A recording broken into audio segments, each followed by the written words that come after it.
Salut tout le monde, bienvenue sur la chaîne CQOC CSOC. Aujourd'hui, on va regarder comment configurer votre compte DDR2. Donc ici, vous devriez recevoir un courriel qui va ressembler à ça ici. Donc si vous l'ouvrez, vous voyez DDR2, votre nom va être là avec le nom de l'organisme, votre courriel et le mot de passe.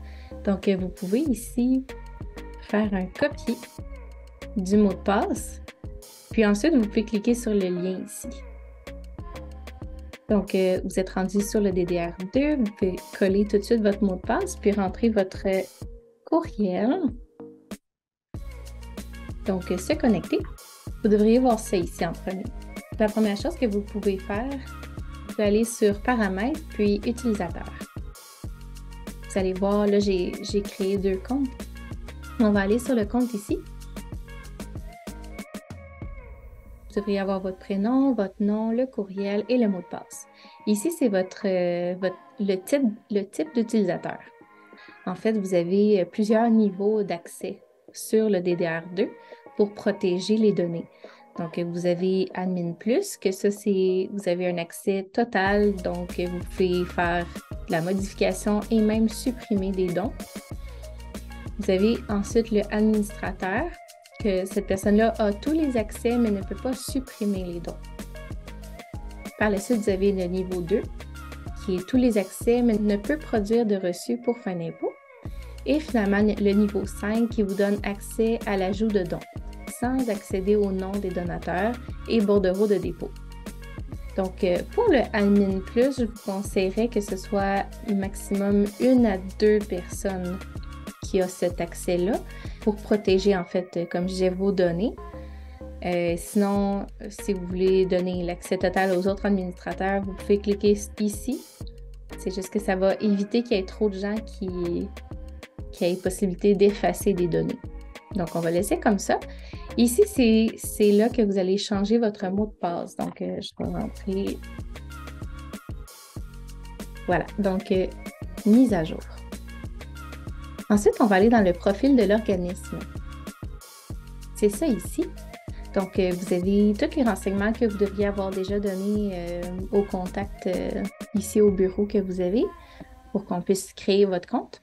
Donc, il y a le nom de l'organisme, le numéro d'enregistrement, le nom du responsable, l'adresse courriel du responsable et ici, l'adresse courriel de réponse. Ça, c'est pour quand que vous faites des reçus par courriel.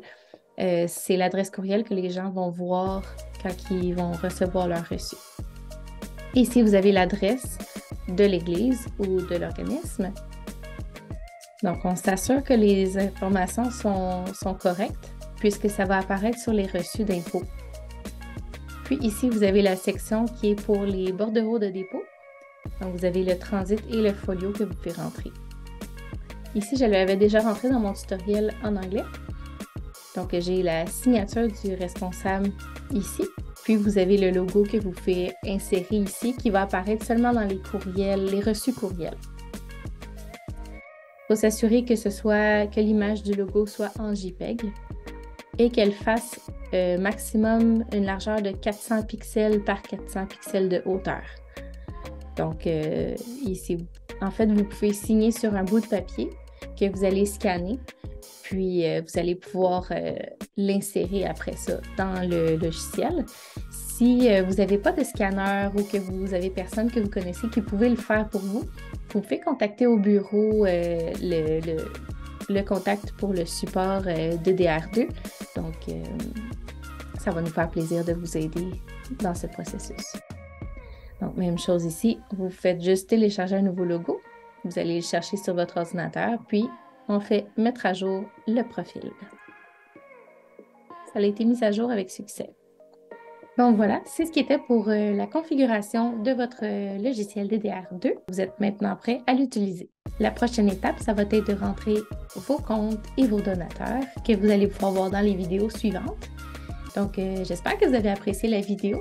Si c'est le cas, vous pouvez vous abonner à notre chaîne YouTube et cliquer sur le bouton j'aime. Et je vous retrouve dans une autre vidéo. Bye bye!